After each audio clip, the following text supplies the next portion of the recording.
taking a chance.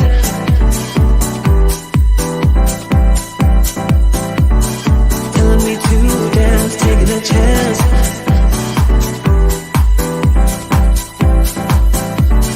Telling me to dance, taking a chance.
Okay.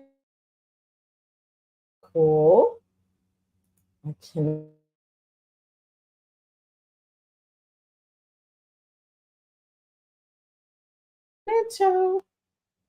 How wild is that? I couldn't unmute myself and I couldn't see myself. It felt like a solar eclipse. I felt like a solar eclipse. I want to know in the chat, how many of you, true confessions, I just got the new Mac Studio big screen. This is my first live with this screen. The camera is pretty great, but boy, that was a trip. I want to know, what percentage of totality did you experience yesterday? I am your host today at Pink Table Talk, Katrina Harris Earl, and I live both in California and Chicago. And the nerd in me decided to go to our home in Chicago. I only got to 96%, but it was pretty amazing.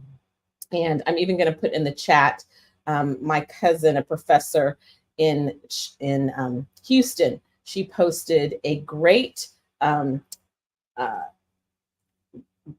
location that you can send all of your solar eclipse glasses to support kids in Latin America, where they will have a solar eclipse, I guess, in October of 2024. So anybody 100%? Oh my goodness, Katura, 100%. Oh my gosh. Well, I am so glad you're here. Tonight's Pink Table Talk will be amazing. My girlfriend is coming to us all the way from Boston, Massachusetts. It is like 9:04 p.m. So, you got to be a really good girlfriend to still come on, up on live with your makeup on.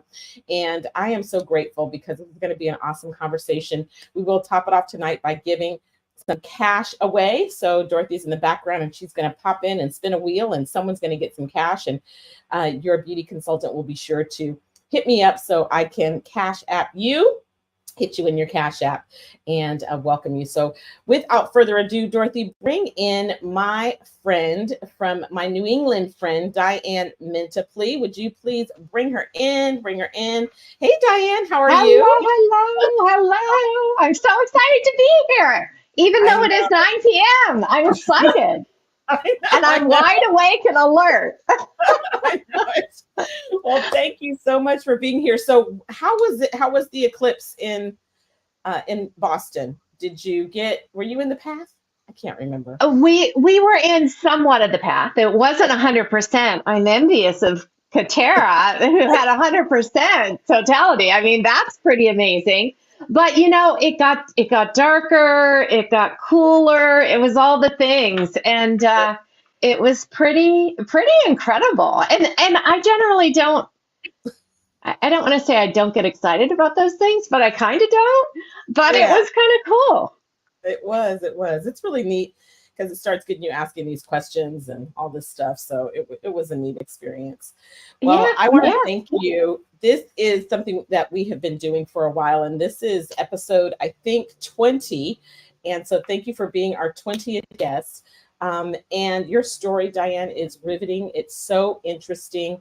It's so captivating. And I love the fact that women come on live and many women watch us hashtag replay. Let us know if you're watching the replay and hear and grow from hearing the stories of some powerful women, some women like yourself that are relentless, that are unstoppable, women that have that are so courageous. And so I'm excited for you to share your story, the many layers of your story. So let's just jump right into it and tell me, introduce to many, there are people who know you, of course, but introduce to many of our listening audience and tell them, who is Diane Mentiply? Oh my gosh, there are so many parts of Diane Mentiply. I think so many people know me as a national sales director in Mary Kay, but I am, if I look and say what am I most proud of, and honestly, it's my family. It's my husband Ian and our blended family of 3 kids here in the Boston area. And if you really get to know me, I am probably now a serial entrepreneur. I am a giver. I am somebody who loves being able to really meet people where they are and grow them into their vision of just greater possibilities. And so that's kind of me in a nutshell. I love that. I love that. Just, I'm sure it didn't just happen when you were an adult. You probably were like that as a child, as a young adult. Were you just, do you have entrepreneurship in your blood even coming up? Well, you know what? I don't know that I thought I was an entrepreneur, but I grew up in an entrepreneurial home. My Okay. dad was an entrepreneur. And so, for me, I started out working at McDonald's at 15. So, Talk about for me. so that wasn't being very entrepreneurial, but I was working. I caught a work ethic. Yep.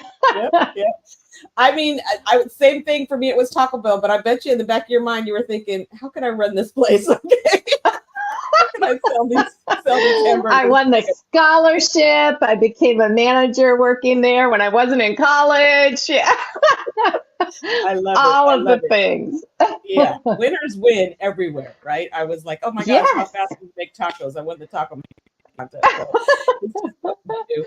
Well, we're going to talk certainly more about your professional life. I want to start off talking about your love life. I mean, it's not too often. This is one of the things I love about what we do is I was so attracted to the fact that we get to just be who we are. Like, we don't have to put on all these hats. We get to wear all the hats. So one of the things that is so fascinating, everybody wants love. And after so many things that you've been through that you'll talk about, you found love. And watching you and Ian as we've traveled together, and watching you on social media, it's so evident that he loves you, that you love him. You guys have such a unique relationship.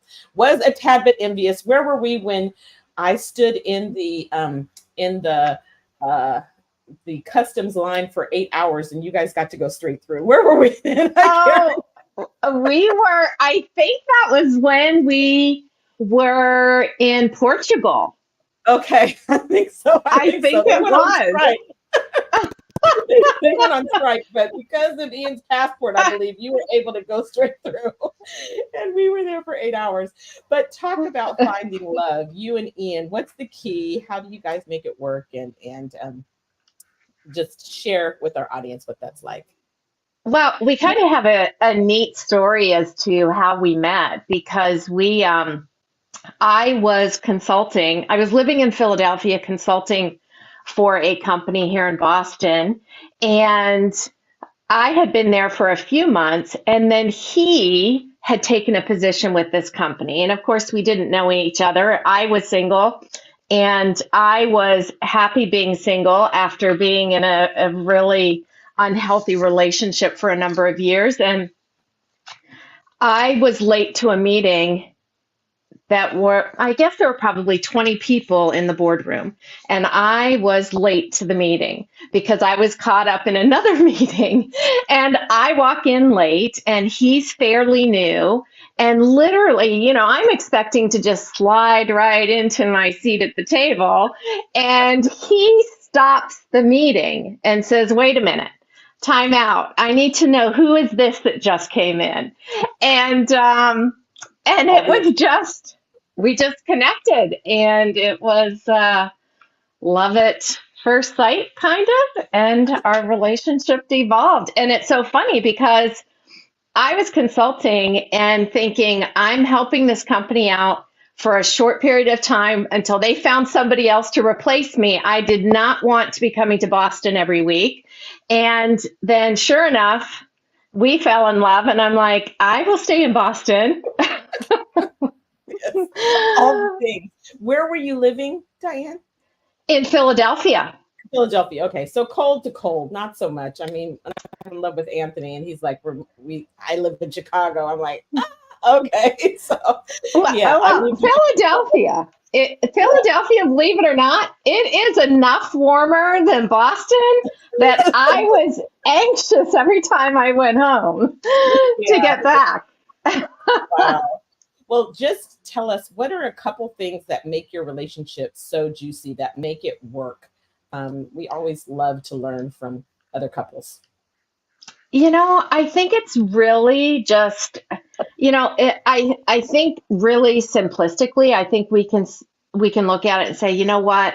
I've always believed you never go to bed mad. I always believe you never lead with emotion.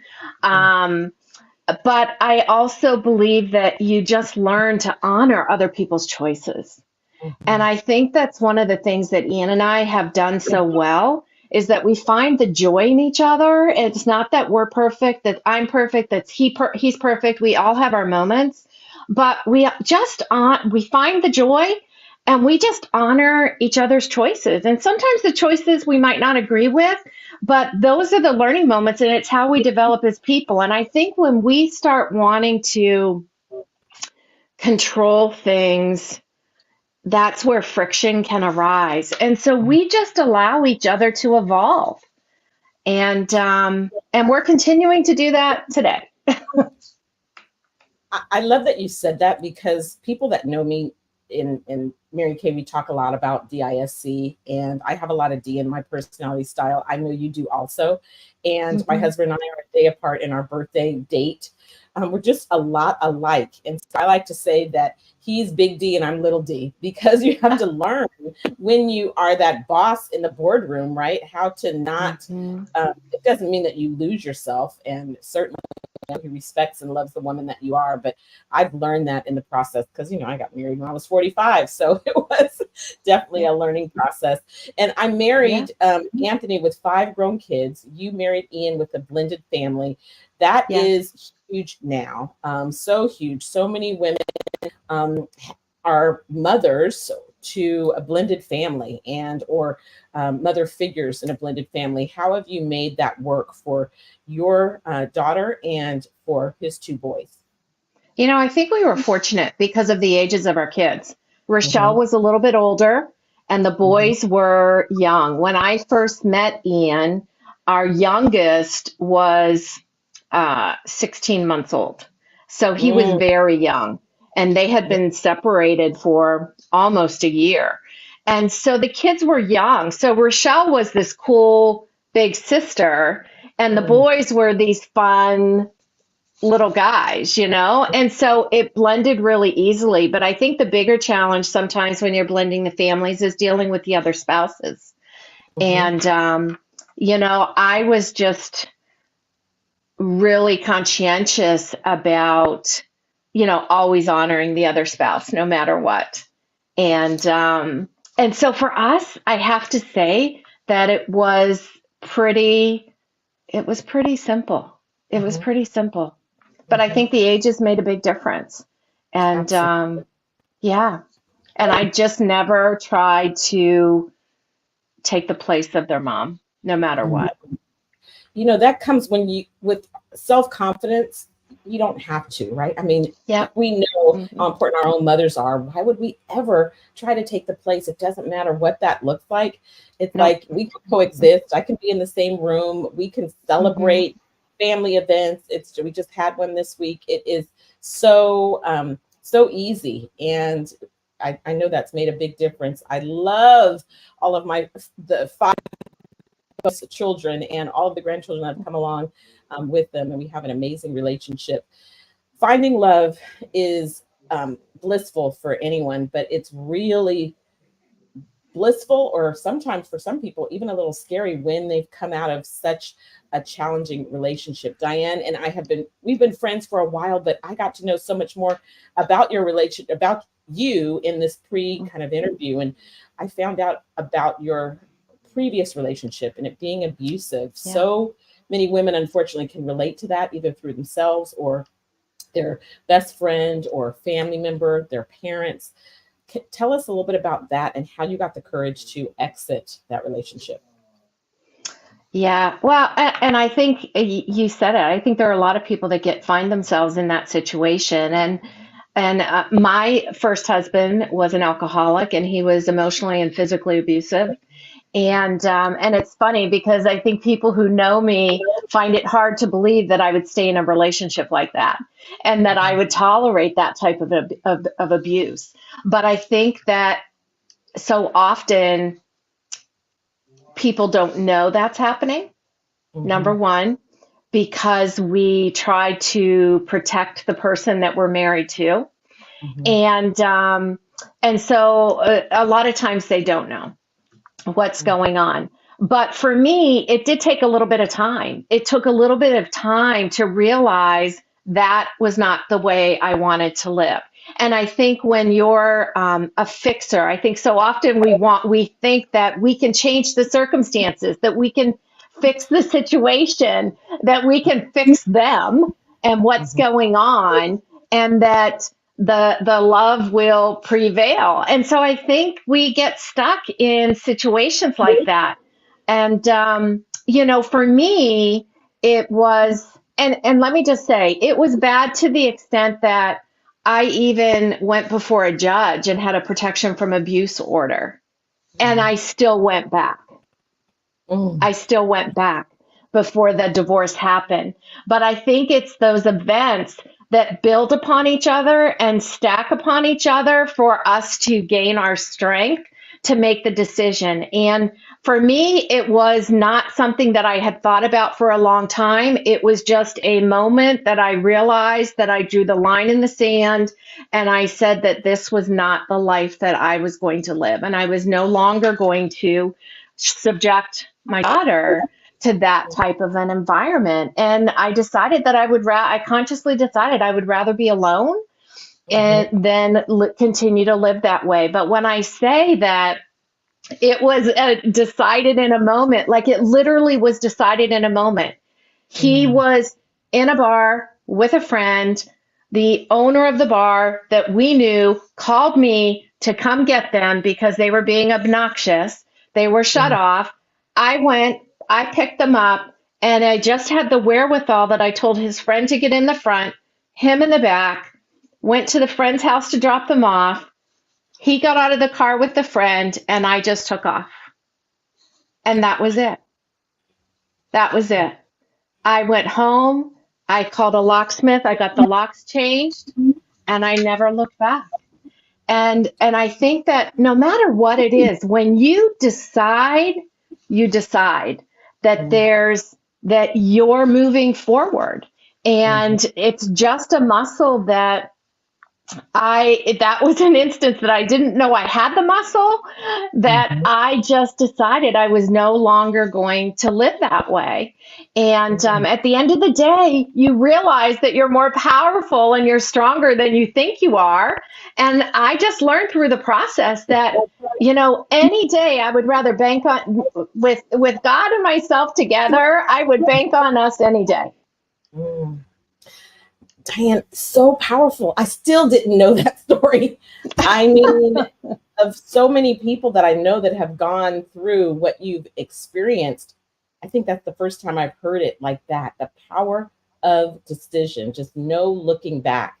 We're going to talk about professional background in just a second, but you said that you are a master at reinventing yourself. Like that, you had to reinvent yourself. What once you were, what did you do? Like, so now what? What's the next So, step? Mm. well, when I came out of college, I had been thinking that I was going to go to law school, but I wasn't sure. And so I decided I was going to be a paralegal. And I started working in that legal environment to decide if that was something that I wanted to do. And I realized I did not. I did not want to do that. But it was just that I think what happens is that when you're reinventing yourself, it means that your eyes are open to the possibilities of opportunities and to recognize them as such. And so it was during the process that I connected with somebody who was um, she had been working at the law firm and had connected and started working with a company that provided continuing education for accountants. And there was an opportunity where she said, Diane, you're a people person. We need somebody in sales and marketing. And so I thought, you know what? I don't have experience in that, but it's an open door of an opportunity with other possibilities. I wasn't for sure that it was going to be successful, but I knew that I had to take the risk to take next steps. And I think when you're reinventing yourself, you're looking for the opportunity. You're not necessarily looking, but you're open to other opportunities, no matter what your experience is, and you're willing to risk more to get more. And it's through the process of that you grow that risk muscle. And that's what I did. So it took me there. I ended up becoming the director of sales and marketing. I ended up connecting with the company. We needed to, I'm very technically savvy. And right away, I realized we need to automate. What are we doing here? Hired a company to come in. I worked with them very closely. They saw something in me and said, come work with us. We want you to help design with us. And again, it was an open door of opportunity that took me to another level, and it opened this other world. And from there, I got into the consulting. From there, I thought, why am I consulting for somebody else? Why don't I open my own consulting firm? And I started consulting within the high tech industry. Mhm. That within my company, it led me to coming to Boston, where I was Mhm. consulting for a company. And that was when I met Ian. And so it's just been, when you're reinventing yourself, it's sometimes you don't necessarily know what that's going to look like. I Mhm. would have never told you that part of that reinvention was going to be starting a Mary Kay business and debuting as a national sales director. I didn't know that that was my path, but I was always open to the possibilities when they were put before me. Mhm. And you give us so much. One of the things that we were talking about earlier is in the world post pandemic, uh, AI coming after every single industry. It is incumbent upon so many of us to master reinventing ourselves. I mean, even my mother being retired, now that she's retired, it's like I'm constantly pushing the envelope. Okay, reinventing yourself, because it used to be that 70 was old. It's not, right? So it is just encouraging to hear that. You have That to just start where you are. that's Everybody what just start where you are. Yeah, you talked about being willing to take risks, and so many people have different risk tolerance, but starting where you are is a great lesson. Anything else that you would say to women out there that are needing to reinvent themselves because of life happening and them needing to go on to their next? It honestly, it's just believing enough in your possibilities and starting where you are, knowing that, I mean, look at so many successful people. I was reading something the other day about, and I'm not even going to try to remember all of the names that were in there, but it named so many famous people that all of us would know. And you look at the ages when they started to reinvent themselves, right? Yep. And and it's because you don't have anything to lose, right? And everybody starts at that same place. And a year from now, you've got to look at it and you've got to just say, you know what? If a year from now or 5 years from now passes me by, if I don't do something different and explore something different, I'm going to be in the exact same spot. And I've always told myself that that was never going to be okay with me. Mm-hmm. I love that. I love that. And you know, the social media algorithm, since we have friends, that came up on my feed too. So I know exactly what you're talking about. I was like, oh my God, they were that old when they started this, including Mary Kay Ash, right? Yeah. In her Yes. 40s. So just huge. I mean, my first national sales director who went on to become #1, Shirley Hutton, she didn't start this career. She was 43. So totally. I was 42. And, you know, 42. There you go. So, and now you see women starting businesses at that age and older all the time. Yeah. I mean, I say 60 is the new 30. So, you know. Absolutely. Health is so important. Our health is our wealth. And you walk through such a life-changing experience, many that you've already talked about. But I know as it relates to your personal health, and you even talk about how this made a difference in your decision to begin this business. Can you talk to us a little bit about that? Yeah. So I was 39 when I was diagnosed with breast cancer, completely out of the blue, completely out of left field. And I was really fortunate that it was early. I was diagnosed early. I was treated early. I am fine and I will be fine. And it was, I know I still look 39 and believe I'm still 39, but it was a while. It was a hot second ago. But that shook me to my core. And it is ultimately one of the things that led me to making a decision that Mary Kay could be an opportunity for me and something to potentially reinvent myself. And honestly, it was because I connected with an old girlfriend who was building a really successful business.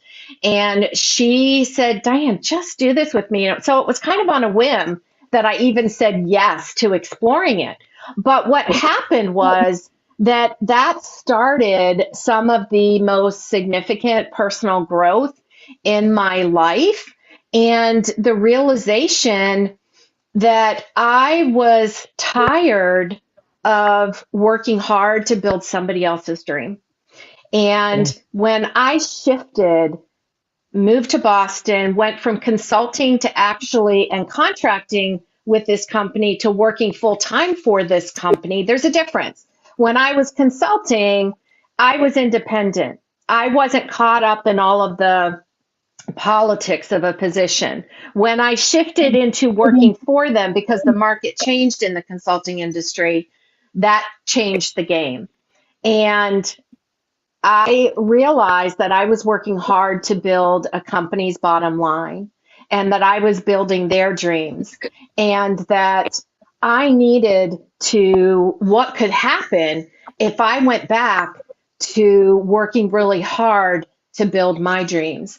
And what I loved about the opportunity was that what I did had a direct connection on others, because I lead a group of volunteers, and my sole purpose is to be able to show women the possibilities and help women find the possibilities within themselves so that they can pull out that entrepreneurial muscle and grow it in order that they can create an impact, not only in their life, but show others as well, because that's what we do. We create this ripple effect of being able to grow the confidence and vision in women.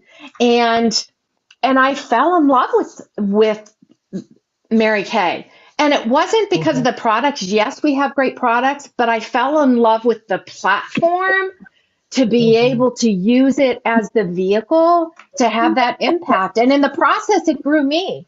My leadership skills, I think a lot of people believe that I came to the table with really strong leadership skills, but they were developed. The majority of the development of those skills happened within this company. And it happened because there's a difference when you're leading volunteers versus leading people who work for you. There's a huge difference. And when you're working to help enough other people become successful and to find what it is that they need. And, corporate America was about me climbing a corporate ladder. Building this business has been about me showing others how to live in their possibilities. You said so much. I mean, all of this, it was $100 when we started Mary Kay. Now women are starting their business for $35. They can add on to that. But everything you said, I'm like, ditto, ditto, ditto. The most personal growth, the most spiritual growth I've had here. I mean, absolutely. And the blessing is we get to give it all away. It's such an amazing way. It's a safe place to grow, right? And a safe place to, I mean, we come to have fun. We don't come to play, right? We want to make money. There is a bottom line here. Yeah, absolutely. Yeah. But it's powerful growth, right? Personal growth. Yeah.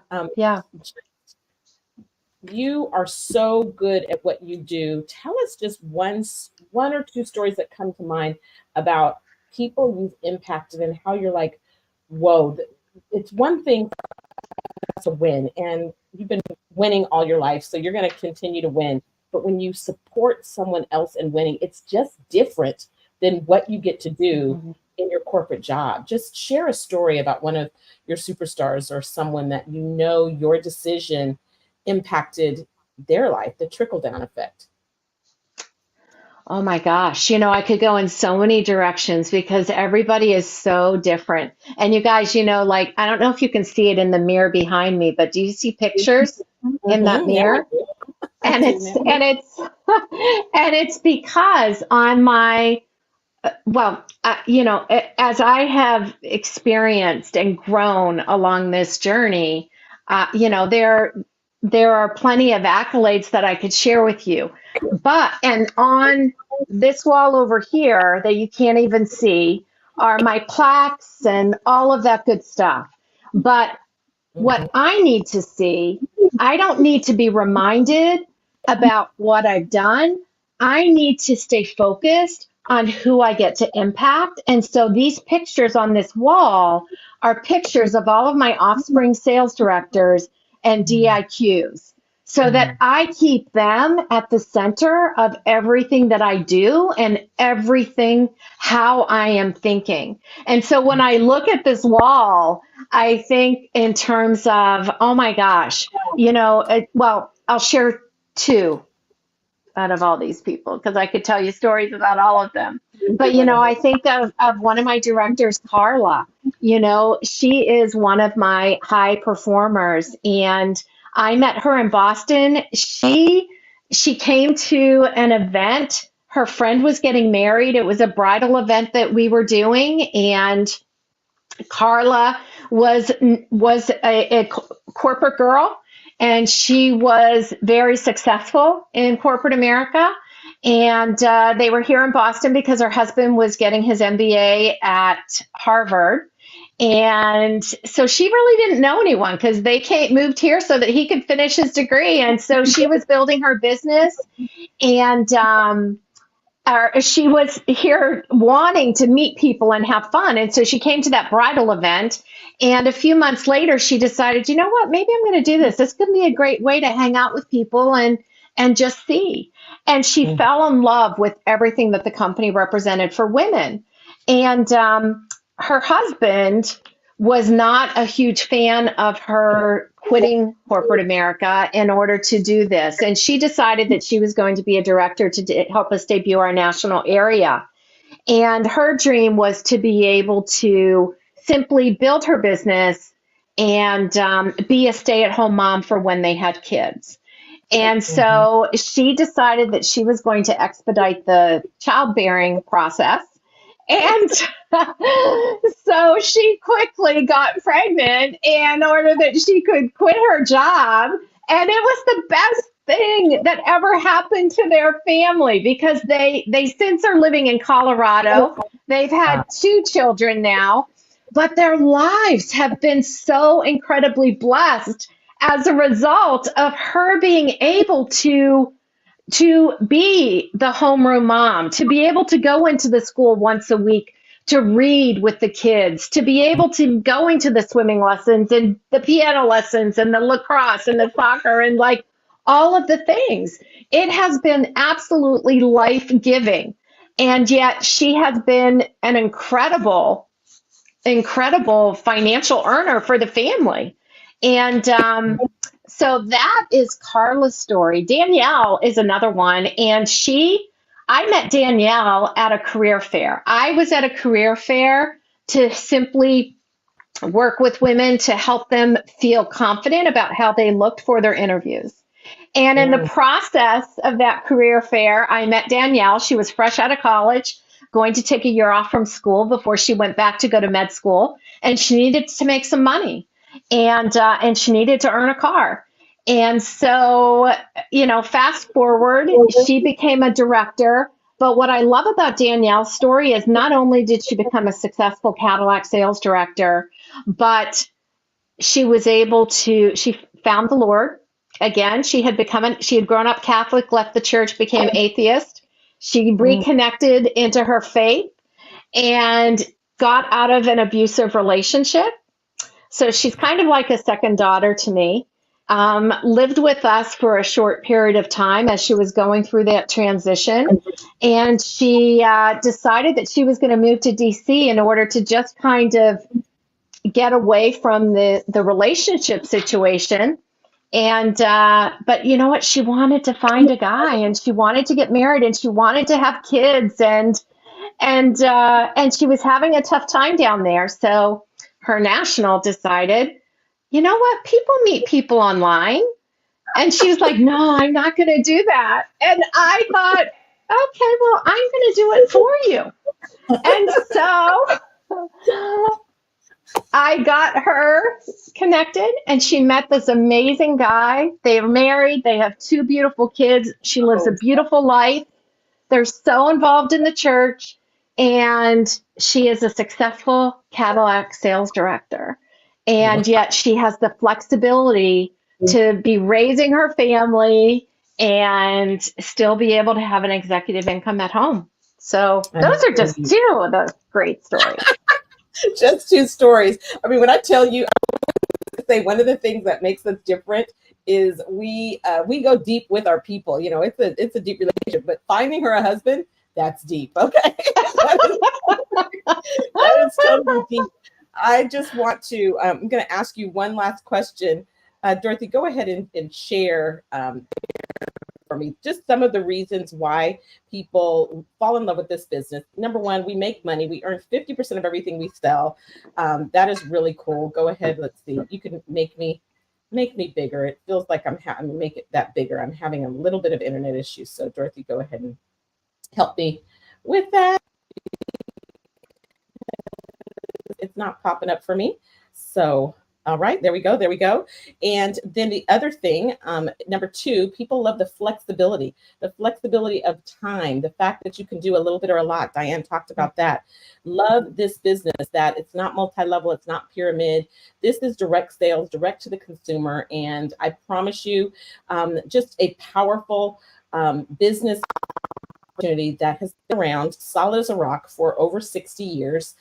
The fact that we collaborate, I mean, Diane knocked that out of the park. She talked about how much we collaborate and work together, and the fact that there's rewards and incentives and so many cool things. As a matter of fact, we're nearing the end of our seminar year, so really exciting about that. Then, of course, you can earn the use of a free car. Not everyone chooses to do this, but if you choose to, it is there for you. So that is, it's pretty cool. This is what we're about to experience.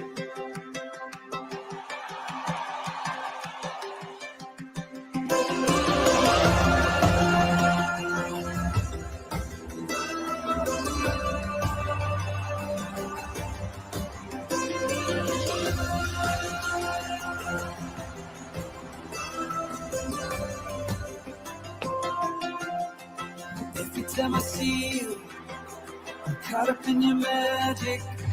My feet don't touch the ground. I never knew the feeling until you.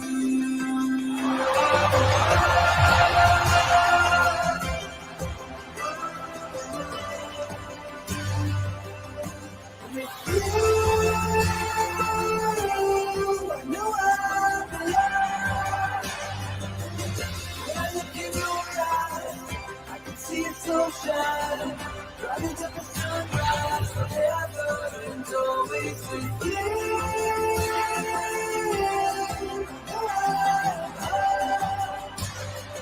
Forever I'm with you. Every time I see you, I just wanna feel you. Pull me closer. Wow, wow, wow. Bring us back up, Dorothy.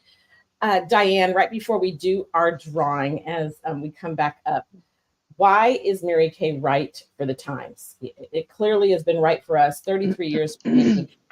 You've been in for, what did you say, how many years? 20 years? 20 years now. Yeah. 20 years now. Why is Mary Kay right for now, 2024? I think it's exactly what women need. You know, women today, they want choices, they want community, and they want cash. And Mary Kay brings all three of those together beautifully and intertwines them at whatever level a woman wants to explore it. And it has been the most incredible gift in my life. It has been an incredible gift to so many. And I think there are a lot of people, especially after the pandemic, when we think about how we were all so isolated. And I think that there was a lot of division. We were physically isolated, right? And I think today more than ever, community matters. And people need it. And let's face it, we also want choices. I think today women have realized that we can have it all without giving up ourselves. And it makes me sad to see people today giving it all, but also giving up a lot in the process. You said so much. I want to totally thank you for sharing your story, being so raw. I mean, honestly, this is an uncommon, just quoting Coach Dawn, uncommon favor has been a part of your life. And this, I just feel watching the women's basketball so recently, this is just the season for women to come into the fullness, to be paid with their worth, but not having to compromise the femininity of who we are and how God made us. Like, it is so over for us having to do this or that. We need this and that and that. And you are an amazing example. Honestly, Diane, you've experienced almost every challenge that women can experience. And we didn't even talk about the fact losing your mother and your father, your sister and your brother in 5 years. I mean, the things that you have gone through and the strength that you have displayed is a priceless example of strength, courage, wisdom, and the grace of God just shining in your life. And so grateful that Ian has been there to walk you through that. And grateful for sharing your story. and grateful that we are girlfriends. Okay.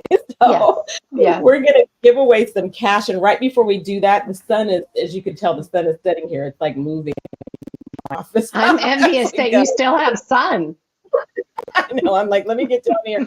I forgot to close my blinds. So, Dorothy, put up. We always have a product offer, and bring two great products that I know we both love: our CC cream and our toning lotion. Now, I could almost tell you we could almost share the black girl, white girl story, right? Many call it the tone and tan set. So I clearly am not using it for tanning, but I love taking I know. So you tell that story. I love taking the CC cream in the summer, beauty hack, and I mix it with the toning lotion. I put it on my legs to get Beyonce fabulous legs. So if you see me standing on the stage without nylons, I'm going to have this on. And talk about how you use it.